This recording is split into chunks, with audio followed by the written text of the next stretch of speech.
So it goes, cars come in over there, go all the way down here, and then all the way that way. Okay. And you can see the car get progressively more complex as it goes down the general assembly line. What does it look like when it starts this side of the assembly line? Oh, we can go there. Can we go there? Let's do it. Should we start there? Start at the beginning? Yeah, might as well. But here you can get a good sense for, there's like general assembly is what I was talking about as being really well suited to people. Okay. Because you got a lot of weird things that you got to put together. Like, you know, like look at some of these, you know, assemblies that like it's pretty hard for a robot to like connect this on. That makes sense. Yeah, it's, you know, like depending upon how it comes out of the box, it could be like in a little different position.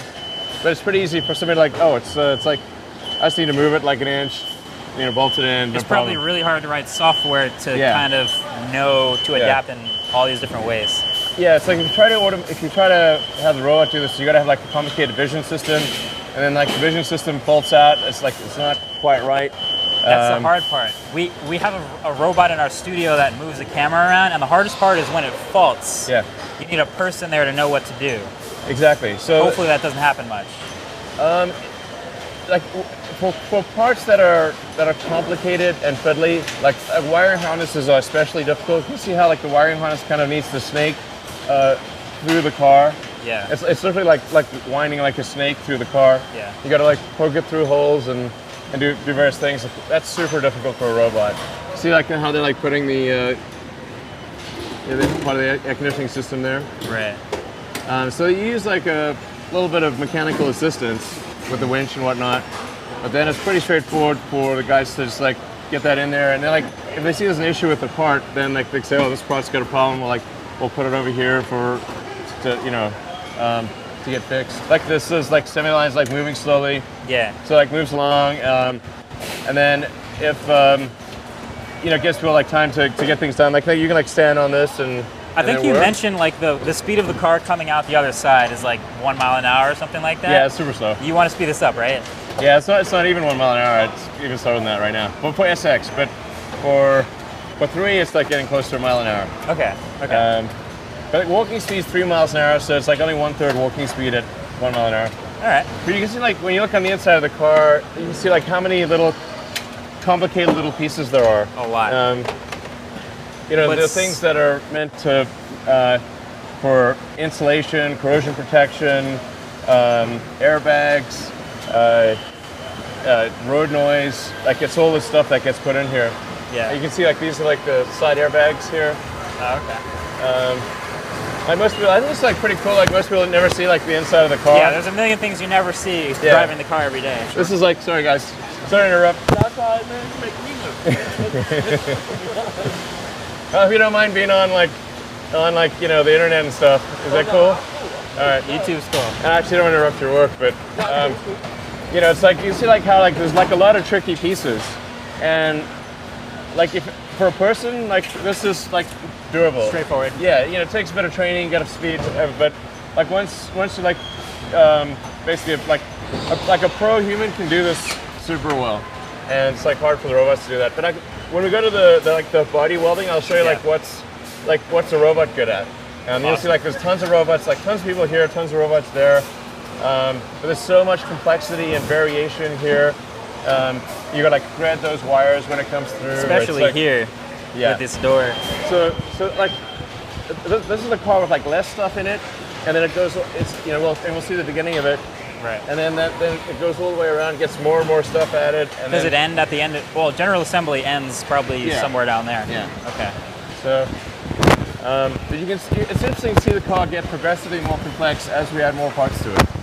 You know, this place used to employ like about 5,000 people, and now we got 10,000 people just in this location. Yeah. So what we do is we have like tons of shuttles and like we encourage ride sharing. Yeah.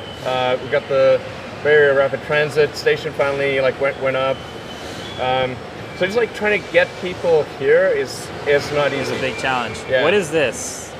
Oh, this is actually like this is one of my favorite dumb robots. Okay. Yeah. I'm a fan right now. It's pretty cool. So like there's a lot of fancy robots that like, but they have like lots of issues and they break down all the time. But these little guys are super great. But like they follow this magnetic stripe. Uh-huh. So See, basically, it's like super easy to program. You don't even need to be a programmer, because you just like lay down the mag stripe, And it'll follow it. and it just follows the mag stripe, and then it's got proximity sensors on the front. So if it sees an obstacle or sees like something in the way, it just stops, and then as soon as something moves out of the way, it just keeps going. You know, just like does this like little thing all day long, like a little train. Yeah, like you were talking about robots faulting out, and one of the, it's like that's like where, like actually doing things manually can actually be more efficient, because if you have like a lot of complicated robots, particularly if you have a 24/7 operation like we have with Model 3, then if a robot faults out, you got to have 24/7 like advanced robot technicians. Makes sense. And then if the robot like accidentally crashes and like breaks a fixture, then it's like, man, okay, now we've got the line down. It's you like have to red alert, and then I get pulled on my cell phone at 2 in the morning, and it's yeah, like not a lot we're of like trying to fun. fly a part from Germany. It's like we literally had that 2 days ago. Do you have to, when you get new robots, do you build the robots or do you order them in and program them? There's like different classes. There's many different types of robots. So the giant robot that we saw lifting the car is like that is a catalog item, but then we have to program the motions, Right. and the end effector is custom. Okay. So the end effector that picks up the car, drops it off, that's a custom made thing. Okay. So it's kind of like you kind of like buy this like powerful arm, but it's Yeah. just like having an arm stuck in the ground, and then you're like, okay, what does the arm do? You got to tell it everything to do. Yeah. Okay. And then you got to put sensors on it and put fixtures. But that's like kind of like that robot over there. That's also one of like the ones that picks up the car. Oh, by the way, these are like named after X-Men. Oh yeah, I forgot about that. Just X-Men? I think feel like it's you might have too Marvel. many. It's like Marvel and X-Men. It's You like got to start to run out of names. yeah. There's like actually turns out a lot of X-Men, by the way. Yeah. Okay. So you can see like this is like quite a beast of a robot. You can just buy that robot. You know, in this case it's a Fanuc robot. You can buy the robot, but then the end effector that's carrying the car is something that's custom, and then you got to do the programming and the like wire in the sensors and that kind of thing. So To the level of precision of this massive robot, is it to like, as far as repeatable action, is it literally the same path every second? Yeah. Plus or minus an inch? oh no, it's Centimeter? better than that. For a big robot, there's a little less precision than a smaller robot. Yeah. But say a medium-sized robot will be accurate to 0.2, 0.3 millimeters. Oh, okay. What is the most popular paint color coming through here? That's black. Black? Yeah. It actually varies by country. Oh, interesting. Like, Watch out, there's a dumb robot coming through. oh yeah. But this guy's like pretty cool. Like, watch. All right, this could go wrong. I don't know, you trust him more than I do. Yeah. Okay. Alright, Okay. All right. Good job. Good job, robot. Yeah, no, I see a lot of silver and I see a lot of white Model X. Yeah. Just in so, New Jersey. black and white are the two most popular colors. Okay. The white and black are like black is slightly more popular than white in the U.S., but in like Europe, it's way more popular. Like white is a very rare color in Europe for a car. Okay. In the U.S., it's like it's about even with black. Black and white are the two most common colors.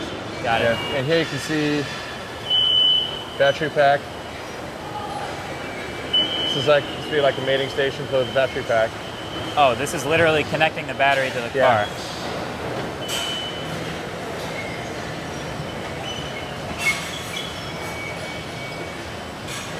Here you can see it's like a combination of manual and automatic.